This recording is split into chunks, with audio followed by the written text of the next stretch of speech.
Good day to you. Thank you for joining me today. I'm so pleased that you're here.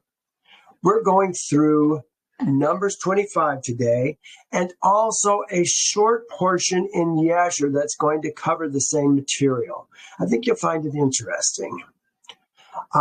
Last week, we did, of course, 24, and we talked about Balaam and some of the prophecies that he had about end-time Israel, which was very interesting. I hope that you took the time to listen to that. If not, maybe you should. Israel is going to end and is going to win in the end.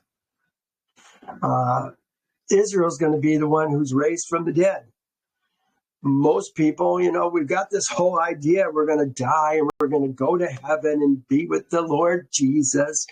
Oh, Father, they forgive them. They've just swallowed this line and they don't understand what's going on. If you do a search in the scriptures for the state of the dead, I found dozens of scriptures. As long as I've mentioned it, let me just turn to state of the dead for just a second. Here it is. Dead. I gotta go to dead. D-E-A. Dead state of. Here we are. Look. For I know that you will bring me to death and to the house appointed for all living. For in death there is no remembrance of you. In the grave, who will give you thanks? He's talking to Israel. But Israel is going to be raised in the latter days. We've seen that many times, and I've pointed that out to you many times. Psalms 50, verse 5, Isaiah 26, somewhere in the middle, I forget where. The dead are dead. They're dead. They're not coming back. Well, let me continue. That was a hiatus. Starting off with a downer of a topic. We learned lies. We're going to talk about walking dead today. Are we alive? What's the second birth all about?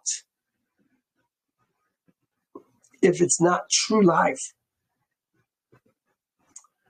Well, here we are today. We're starting 25.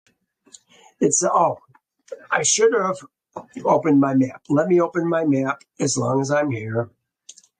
It says, now Israel remained in Acacia Grove. Acacia Grove. Where is Acacia Grove? You know what it actually says?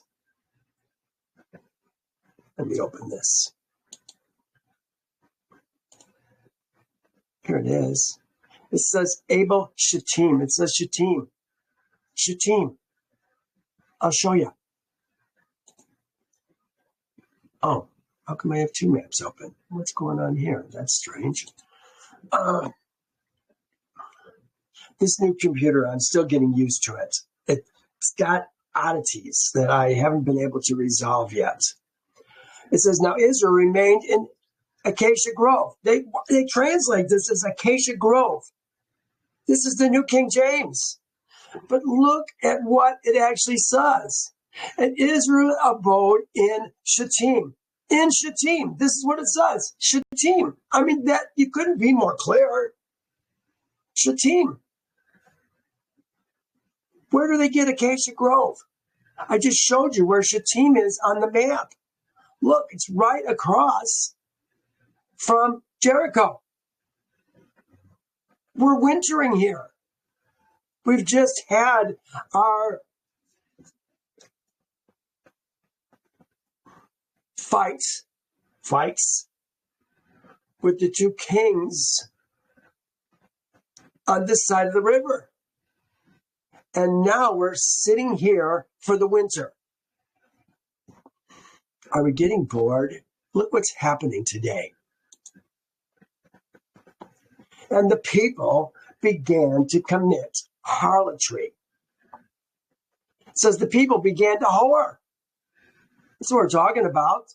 Zina. Commit adultery. And there was adultery, but it was whoredom as well.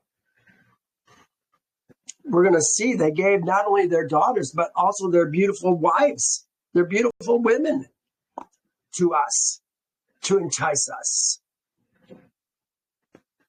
And Israel abode in Shittim, and the people began to whore with the daughters, with Moab's daughters. Moab's daughters. This is Moab's daughters. Remember, it was Midian who talked to Moab about having Balaam come from the north to curse Israel for them.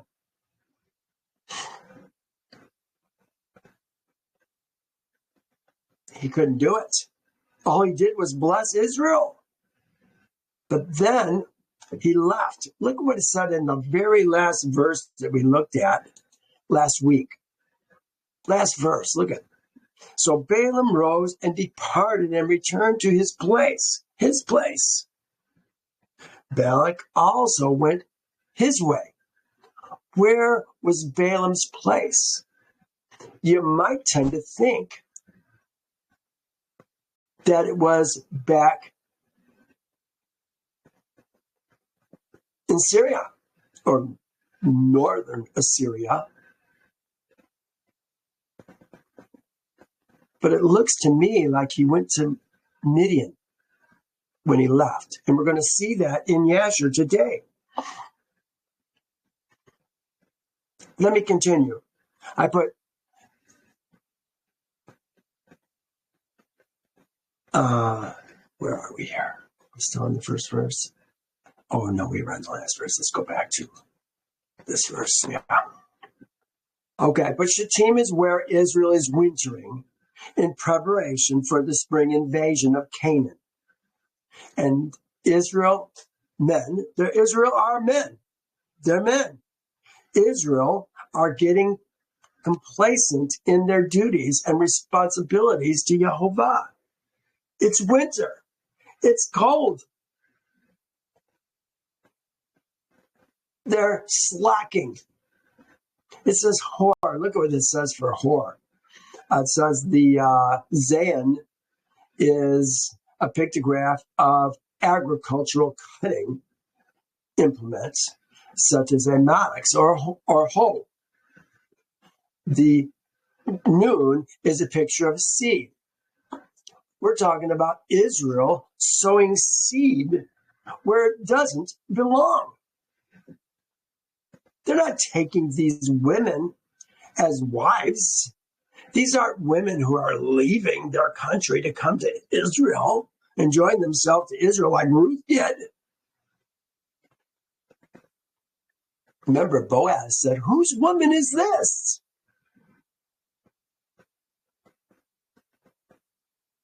She came for covering.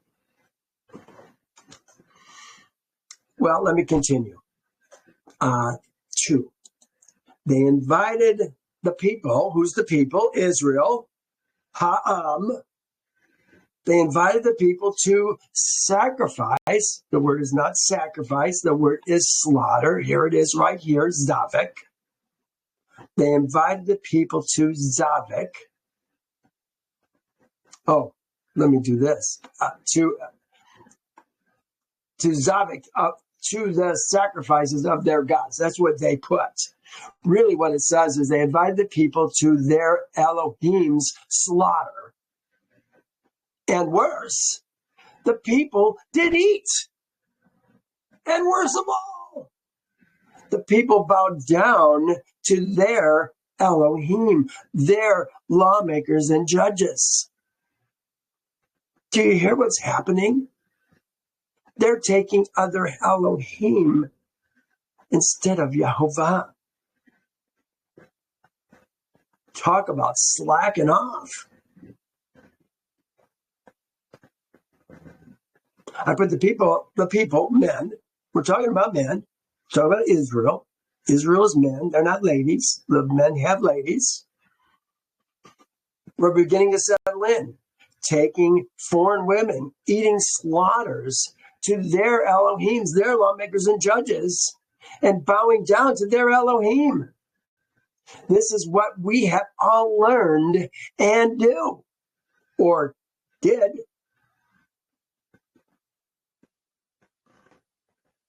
I served the Elohim of the land, and I had to leave the Elohim of the land when I came to Yehovah, because I wanted to be only his. Now here they are, Yehovah's people, going to other Elohim. That's another kind of whoredom. Yeah, they're committing whoredom, but they're also playing the whore on Yehovah. Remember, as a man baals a woman, they translate it as marries. As a young man marries a woman, marries a virgin, so Yehovah marries his sons. We are his bride, and we are committing whoredom by going to other Baal, other masters. The one that we're going to is Baal Peor, Lord Peor, Master Peor. We're going to talk about another Baal here in a few more minutes that many of us have worshipped and still do worship, some of us.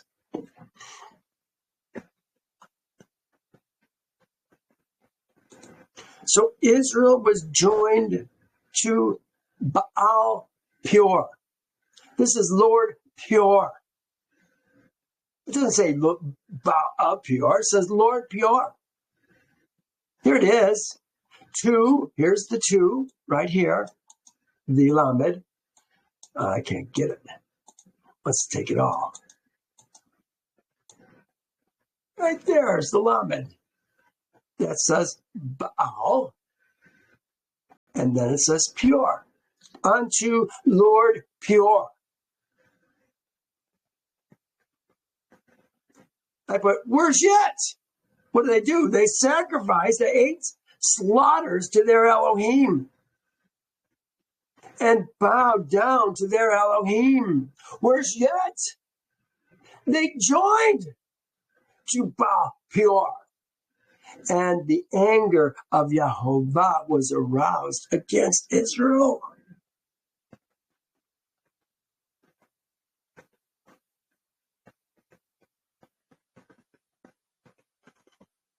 Look what it says here. This is Psalms 106, 19 through 30.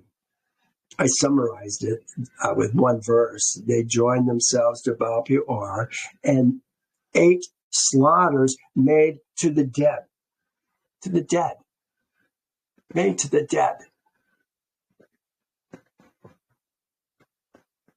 But are these slaughters made to men who have no life in them?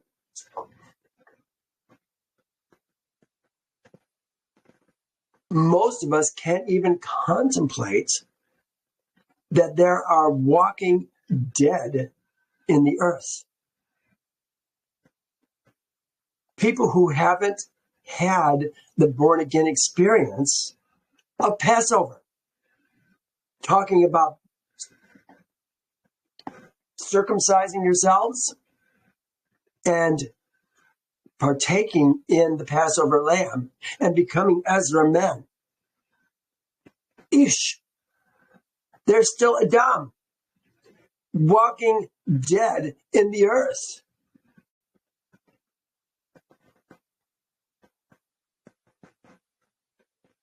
So are the slaughters made to men who have no life? Like the Elohim of the land who are just walking dead? Or were these slaughters made to someone like Jesus?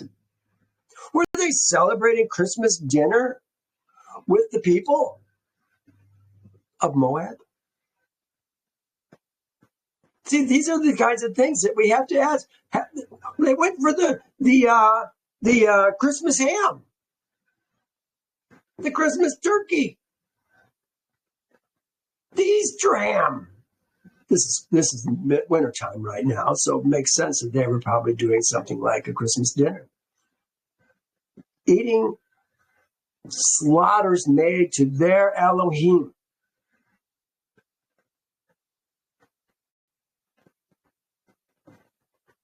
I had a pastor once. If you can't say amen, say oh me.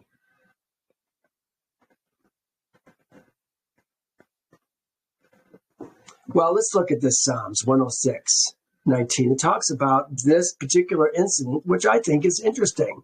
19 through 30, I think it says. They made a calf in Horeb and worshiped and molded the image. Thus they changed their glory into the image of an ox that eats grass. They forgot Elohim, their Savior, who had done great things in Egypt. I guess this is not really talking about that incident with Baal Peor, but it's the same thing. Wondrous works in the land of Ham, awesome things by the Red Sea.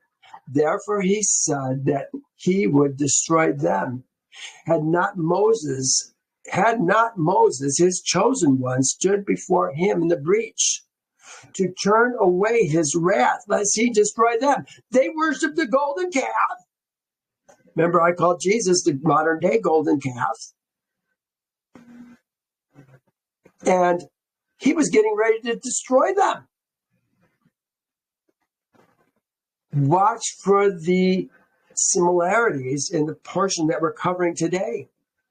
Therefore he said he would destroy them. Had not Moses, his chosen one, stood before him in the breach to turn away his wrath, lest he destroy them. They despised the pleasant land. They did not believe his word and complained in their tents and did not heed to the voice of Yehovah. Therefore he raised his hand in an oath against them to overthrow them in the wilderness, to overthrow their descendants among the nations and to scatter them in the lands. Here it is. And they joined themselves also to Baal Peor. Not of Peor, Baal Peor. The Lord Peor. Just like the Lord Jesus. Actually, it doesn't even say, it doesn't have the definite article. It says to Lord Peor. We make it the Lord Jesus because we want to make him the Elohim of the land. Yehovah, the Lord of the Lords. Yeah. To overthrow their descendants among the nations, to scatter them in the lands. They joined themselves to Baal Peor and ate slaughters made to the dead. Thus they provoked him to anger with their deeds. And a plague broke out among them. A plague broke out among them. And Phinehas stood up and intervened. And the plague was stopped. We're going to talk about that plague today. Let's go back.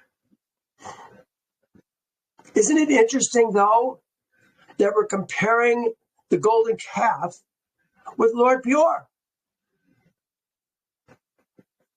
I think that is very interesting.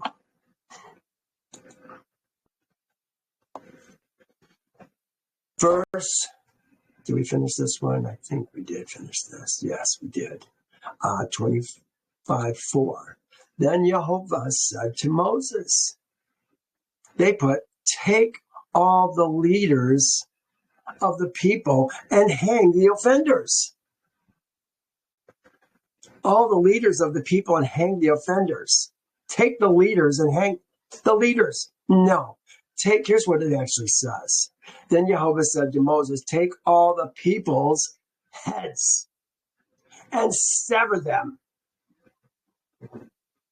and hang them before Yehovah in the sun, that the fierce anger of Yehovah may retreat from Israel.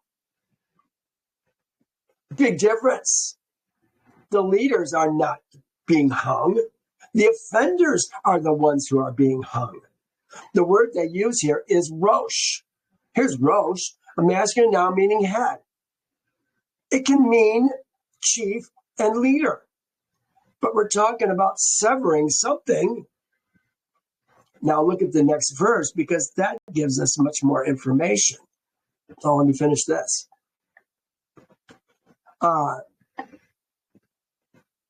These men were joining themselves to another Elohim beside Yehovah, like Jesus, like Yeshua.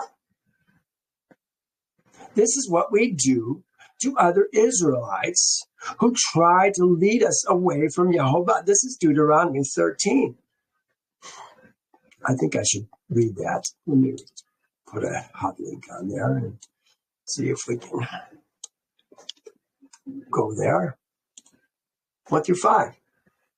If there arises among you a prophet or a dreamer of dreams, and he gives you a sign or a wonder, and the sign or the wonder comes to pass, of which he spoke to you, saying, let us go to other Elohim, which you have not known, and let us serve them.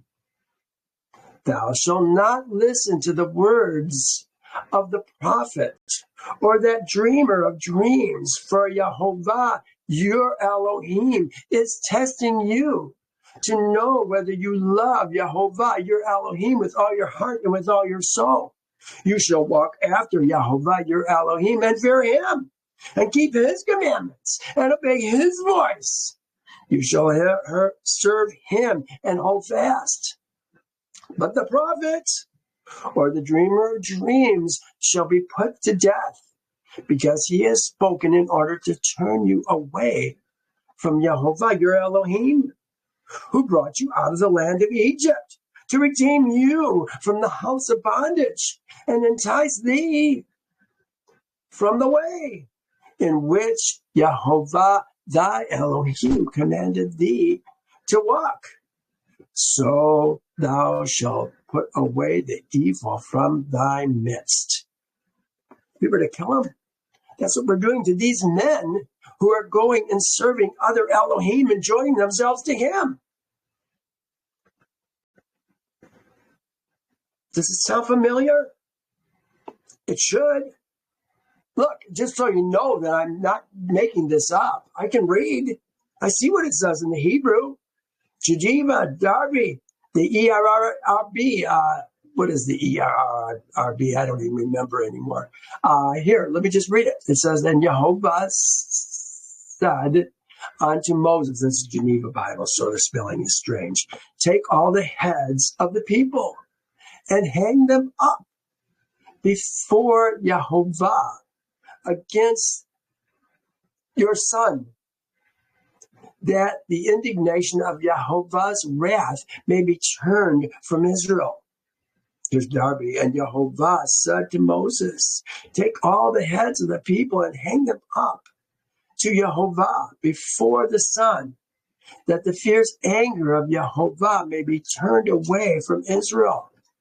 You see, they're talking about taking the heads of the people.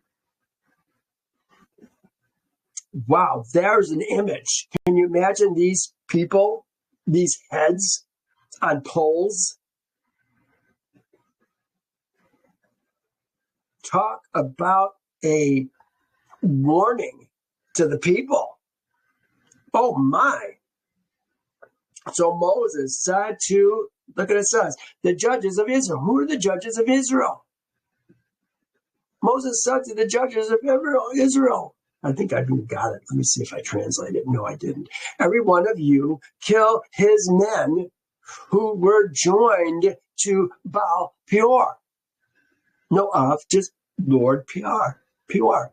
Lord Peor. Judges, here's the word. Shaphat. Where did we see that before? Appoint judges. Leaders of 10, leaders of 50, leaders of 100, leaders of 1,000. But this is not ladies. So Moses said to Israel's judges, Shaphat. every one of you kill Halag, smite every man of his men who joined to Lord Peor.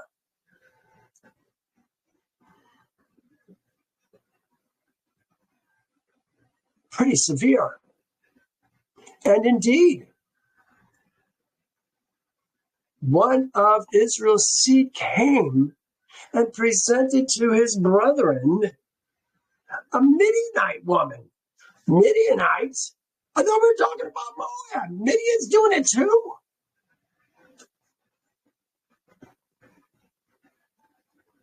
To his brethren, a Midianite woman. In the sight of Moses and in the sight of Israel's seeds assembly, who were weeping at the door of the tent of meeting, the Ohel Moed. This wasn't everybody in Israel that was doing it. It was a good portion. We're going to see 23,000 are going to die in this situation. So the rest of them, they realized this is wrong. But here's a man, Zimri, who is flaunting wickedness in Israel. He's bringing Cosby to his brethren. Is he planning on sharing her? It appears that Midian is involved also with this seduction of Israel. And this is what it is.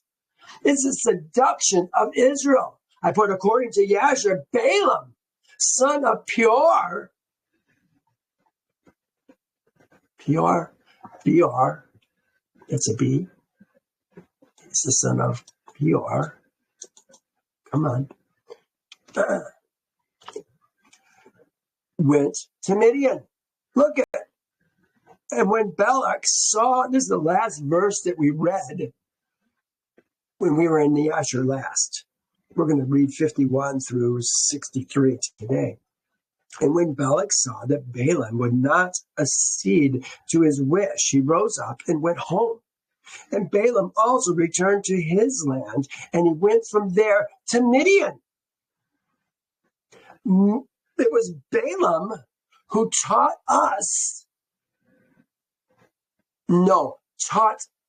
Midian how to seduce us, probably Moab as well. Look what it says in 31. Chapter 31, we're going to actually go to war with the Midianites. It says, look, these Moabites, women, caused Israel's seed through the counsel of Balaam to trespass against Yehovah in the incident of Peor. And there was a plague among the assembly of Yehovah. Here's another one in Psalms. They joined themselves also to Baal Peor, Lord Peor. Remember, last week we spent some time looking at that word Baal. Maris, it gets translated as Lord, Master. In Proverbs 31, it gets translated as husband.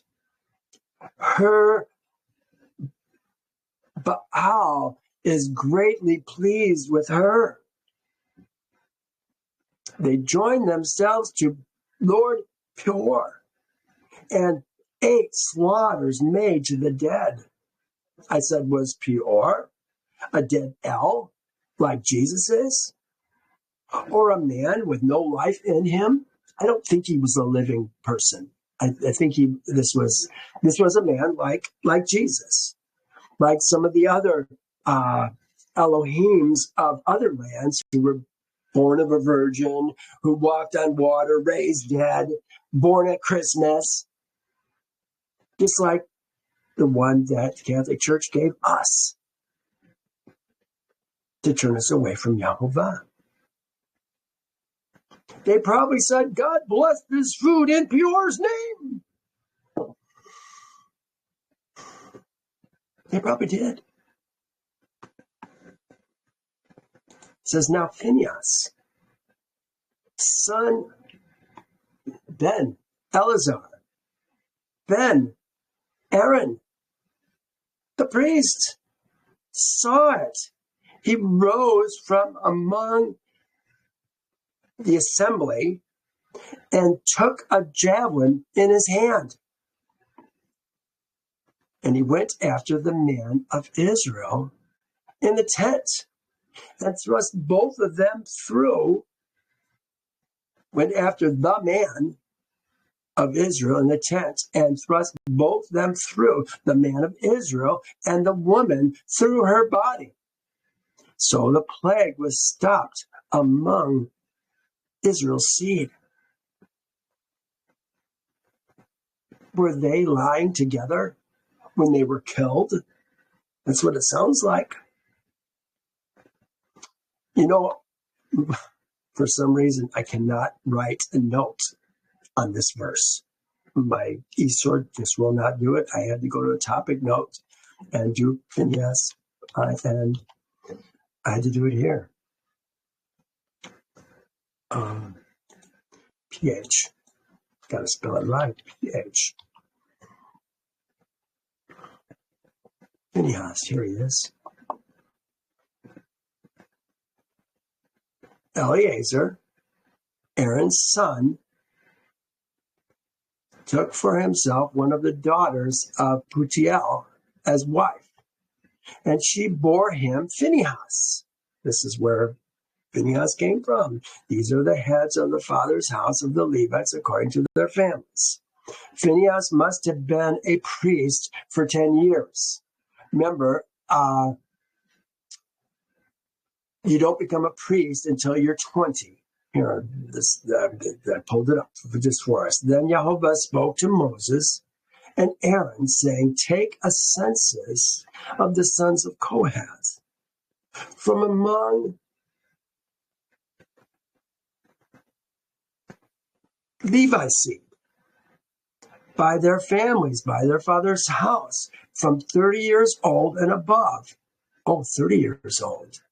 And to 50 years old, all who enter the service to do the work of the tabernacle of meetings. This is the service of the sons of Kohath in the tabernacle of meetings relating to the holy things. You know, for some reason, I read 20 rather than 30.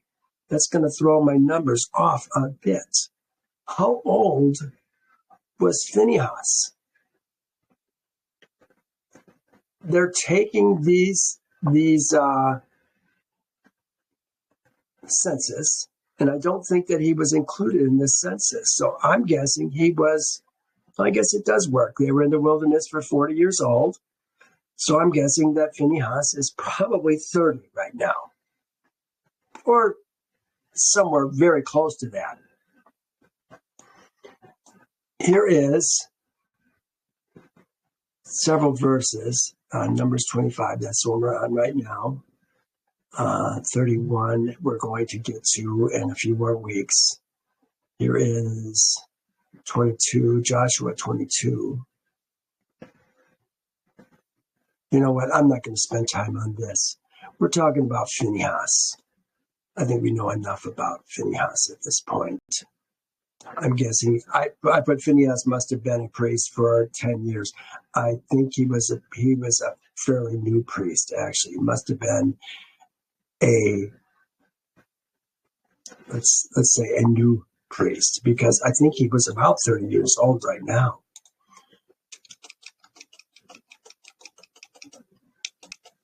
A new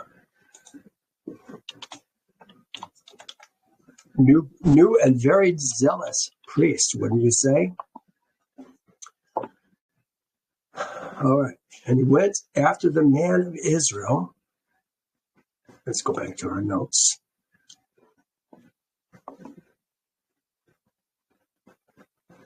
Yeah.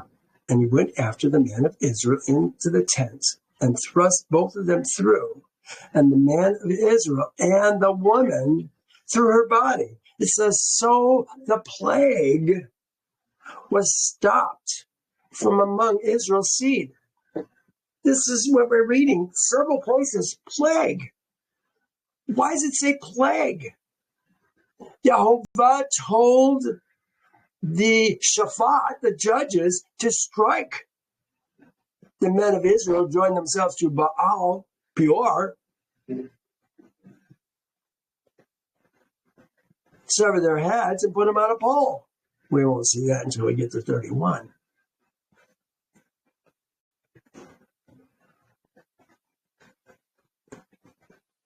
But why does it say plague? How is that a plague? If we go to this, it says, what plague?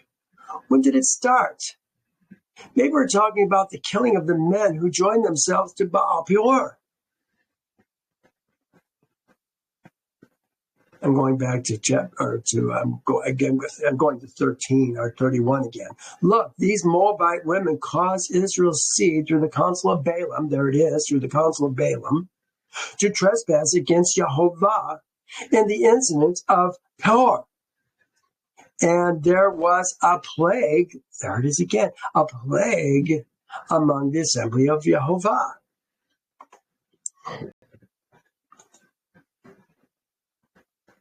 I put it again, plague. Where did a plague come from? Here's the word. Megaphah, pestilence, defeat, plague, slaughter, stroke. I put in the striking. This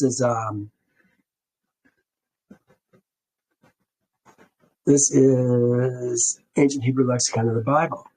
They said that this word means a plague or other striking. Maybe that's what they're talking about, the striking, when the striking began. These are men who were killed by their brethren. 24,000 is a lot of heads on poles. Can you imagine the severity of that for the people to see? Probably put their heads on the poles outside their own tents. So they weren't all in one spot in the camp. They were spread out all over the camp.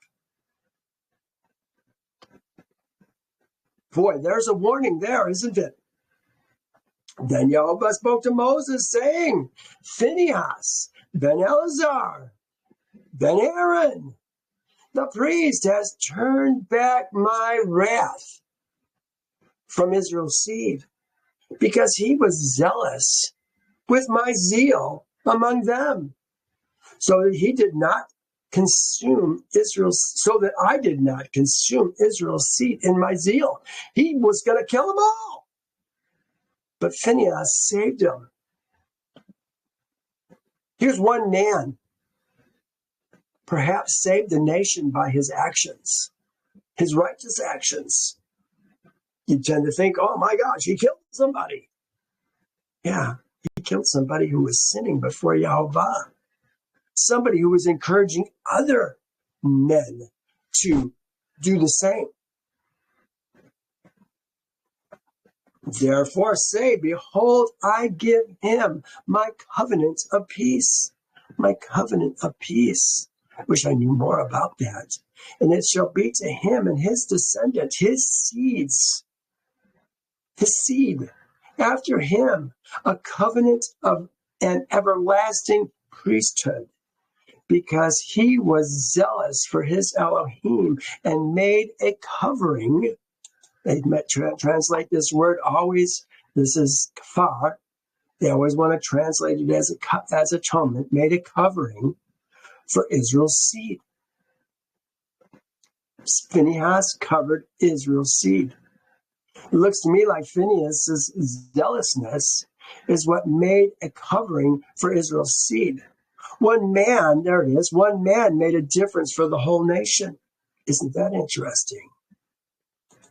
Now, the name of the Israelite who was killed with the Midianite woman, was Zimri, son of Salu, a leader of his father's house among the Simeonites. And the name of the Midianite woman, do I have a note on that? No, just a translation. And the name of the Midianite woman who was killed was Cosbi, the daughter of Zur. It says he was the head of the people of his father's house in Midian. Now here they translate it as head. They translated the same word up above as leaders.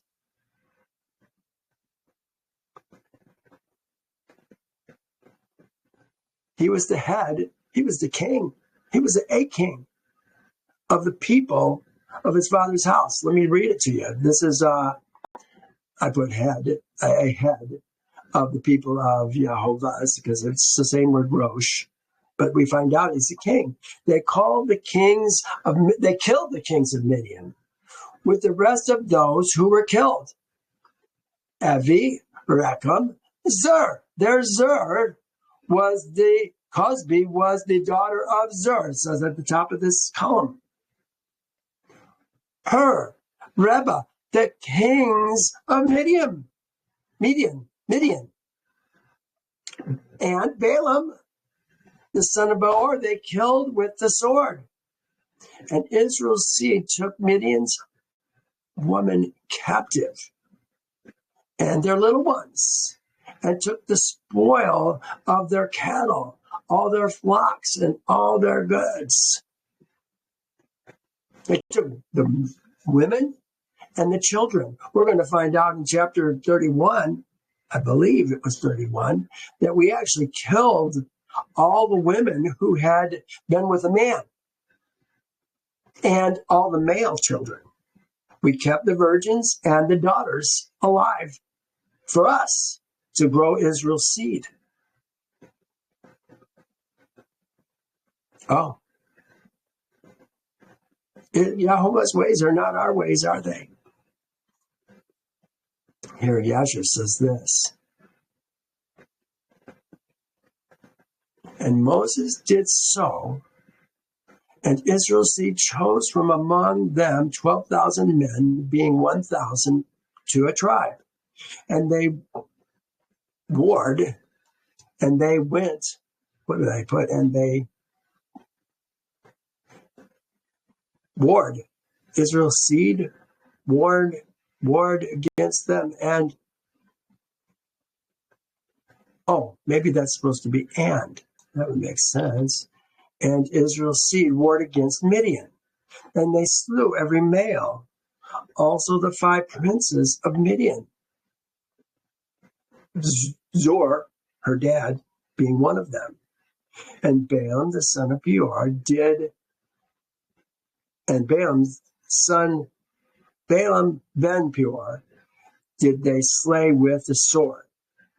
And Israel's seed took the women of Midian captive with their little ones and their cattle and all belonging to them, to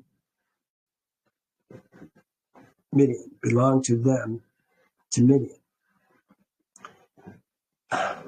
Again, my computer's just not working as well as I would like it to be. Don't know why that is. There's challenges here. Look at how it's probably cut and pasted, and it did this to me. Let's continue.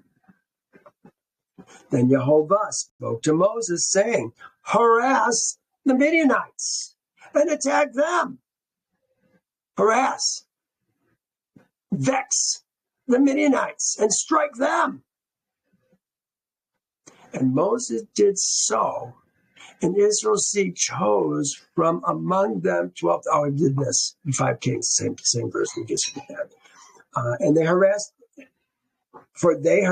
you, for with their wiles, this is the word they use for here, Nakal, they have Nakal.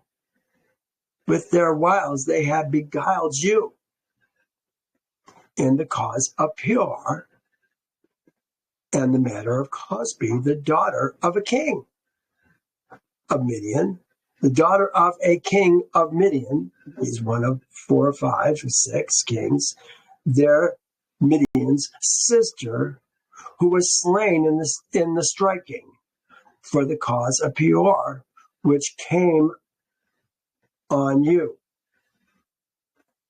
This is where we're going to stop Numbers today. We're going to go to Numbers 26. Next week is going to be the numbering of Israel.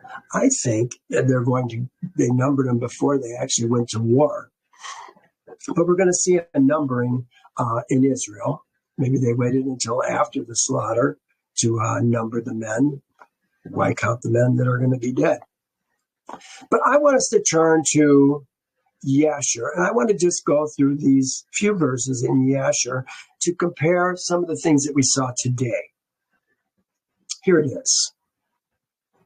Remember I said, and when Balak saw that Balaam would not accede to his wish, he rose and went home, and Balaam also returned to his land, and he went from there to Midian. Maybe he was going to his land and he stopped off in Midian long enough to get them to give them a strategy to cause Israel's seed to stumble. That's what I think. Here it is. And Israel's seed journeyed from the plain of Moab and pitched by Jordan, by Beth Yeshimot, even unto Abel Shittim, at the end of the plains. Let me show you where that is. Here's the map. Here's Beth Yeshimot, even to Abel Shittim. So they're in this area, which is why last week when Peor prophesied from Nebo and Pishna and Peor about Israel's seed and blessed them, this is what he saw. Their beautiful tents in the valley, not numbering themselves among the nations. Israel does not number themselves among any nation. They are a nation.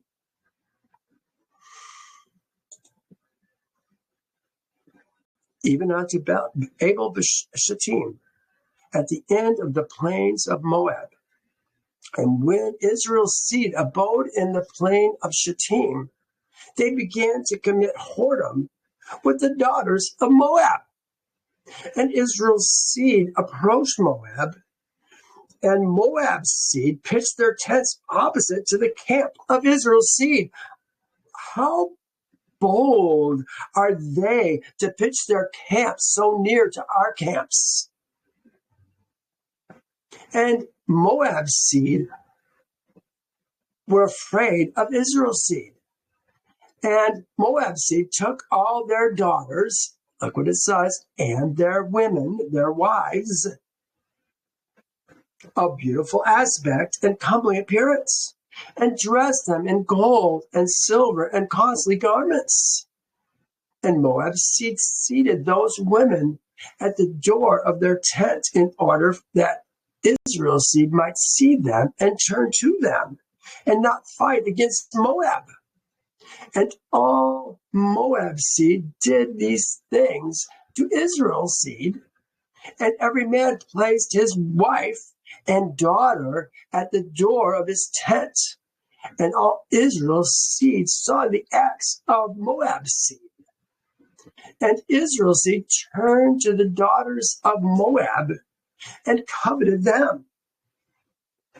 And they went to them.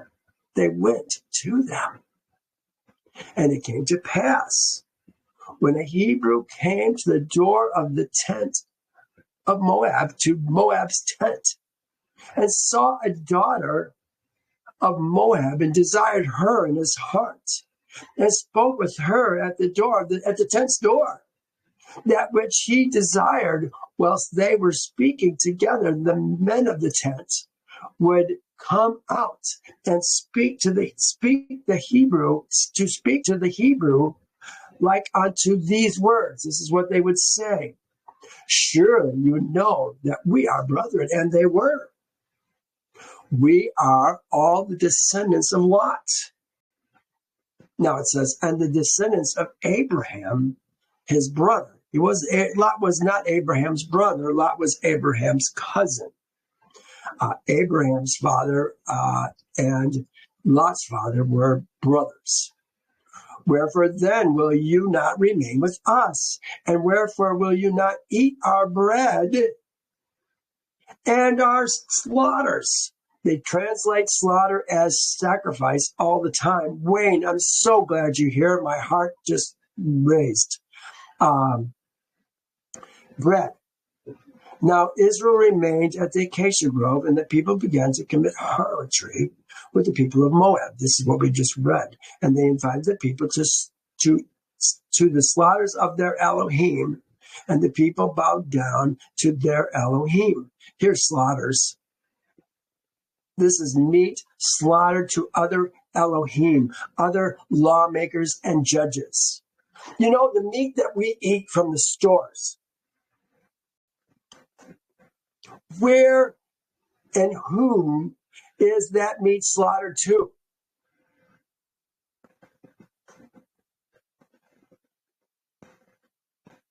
You might be surprised to do some research on that and find out where that meat is slaughtered to, who that meat is slaughtered to. Even if it's kosher meat, the Jews. These days, the Khazarians. Are they slaughtering it to Satan? And we're eating that meat? This is why I don't eat meat that I don't slaughter myself, because I want to know what happened with that meat. And they made it even more clear. I forget where it was in Torah. It said they slaughtered meat to other Elohim. And Moab's seed had thus overwhelmed him with their speeches and enticed him by their flattering words. They seated him in the tent and cooked and sacrificed, slaughtered for him. And he ate their slaughters and their bread, and then gave them wine, and he drank and became intoxicated.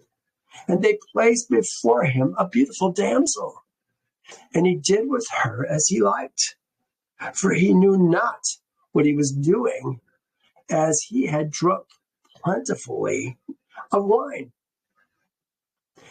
Thus did Moab seed to Israel in that place, in the plain of Shittim. And the anger of Yehovah was kindled against Israel on account of this matter. And he sent a pestilence. There it is, a pestilence. Sounds like a plague, doesn't it? But he doesn't talk about a plague anywhere. He talks about a striking amongst them. I have the verse. This was a striking by the leaders of thousands, hundreds, fifties, tens, against any of those men who did these evil things. And there died of the Israelites 24,000 men. Yeah, 24,000. Now there was a man of Simeon's seed, whose name was Zimri, the son of Salu, who connected himself with the Midianite Cosbi, the daughter of Zur, the king of Midian. Really, it's a king of Midian, in the sight of all Israel's seed. And Phinehas, the son of Eleazar, Phinehas ben Eleazar ben Aaron, the priest, Phinehas is the priest, saw this wicked thing which Zimri had done. And he took a spear and rose up and went after them and pierced them both and slew them. And the pestilence ceased from among Israel's seed.